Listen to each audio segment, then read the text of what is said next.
What's going on, workforce? Brian here, and today the ultimate thing has happened, and that is that the ultimate coil of Bahamut has been defeated. This is just super exciting news. Ultimate Coil of Bahamut recently just introduced over the last, almost not really quite 2 weeks, but still just amazing. Congratulations. The team name was kind of in flux for a little bit. I guess the joke was that they were too busy beating the Ultimate Coil of Bahamut to come up with their official team name, but it has been released. I believe there's some speculation going back and forth on this blog, but it's Dysnomia. Hopefully I'm not mispronouncing that, but anyway, congratulations, guys. This is just super exciting news.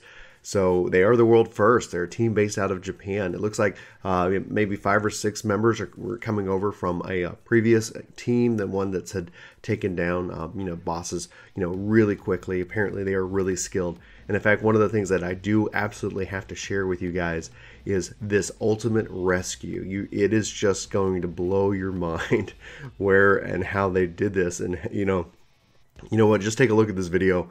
And let me know your thoughts. This is just so amazing.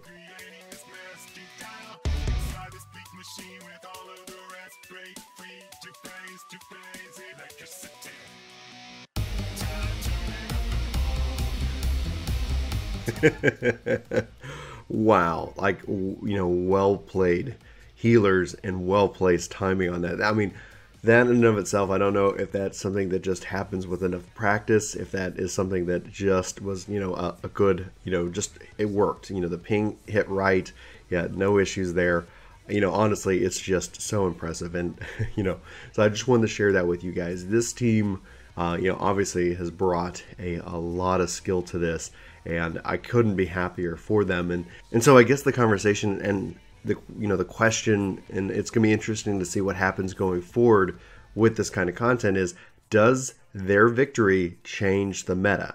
And if you don't know what I mean by when I say the meta, essentially meta when it relates to games is just a term that is used for the best strategies or the best jobs, the best ways to play the game, and it's usually generally accepted and understood by the community. After you play it so much, you find that this is way more efficient, this adds more raid utility, and for better or worse, it comes to this general understanding. And and when it's I guess the whole point that I wanted to bring up, and the thing that makes it exciting, and the question that I have to you guys is, does this change the meta, is that there are times in gaming history where that happens, and it's really exciting. It's always really exciting to see that. And I'm going to get into Final Fantasy XI here in just a little bit, but with this, and the reason why I asked if it changes the meta, is that if you go look at the 2 tanks, you have a Paladin and you have a Dark Knight.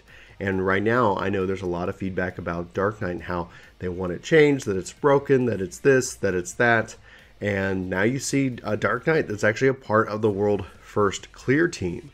So that's in and of itself is interesting. Now, I believe they were asked, and he said that he just likes playing Dark Knight. It's a fun job to play.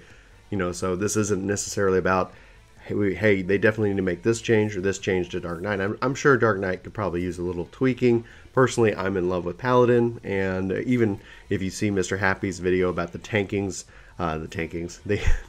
versus each other, he comes to the same conclusion that really Paladin has really made a great step forward compared to the other tanks, and namely for the same reason of that I can protect people. I can really kind of help cover people a lot better, and I feel more like like a tank. And Dark Knight and Warrior have that, and Warrior with the latest patch has gotten it now.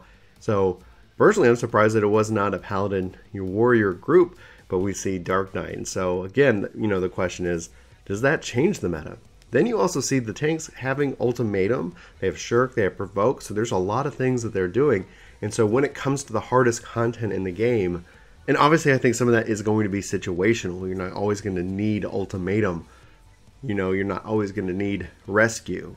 But maybe for this content you do. Maybe there's going to be more metas that kind of form themselves out from this pathway. Anyway, I mentioned Final Fantasy XI earlier, and one of the reasons was, and especially when those pivotal moments when the meta had changed, was there were plenty of times, my career for Final Fantasy XI, where everybody said it was one way. This is the one 6-man group that you want. This is the most efficient.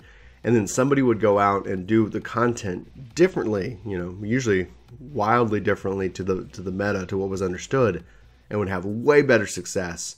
And so then you generally see a huge shift to that.